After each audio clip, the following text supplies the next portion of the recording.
Lord and one, Lord and two, Lord and three, and Lord and four, Lord and 500 miles away from home.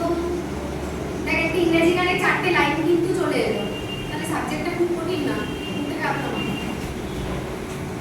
এবার কি আমি একবার শুনবো, তোরা একবার আমাকে শুনিয়ে দে, তাহলে আরেকটা লাইন শিখবো। তোরা নিজেরা ভুল করলে ভুলই হবে, কিন্তু কনফিডেন্টলি ভুলটা হবে, ঠিক না আমি বলবো, ঠিক আছে? চল 3 2 1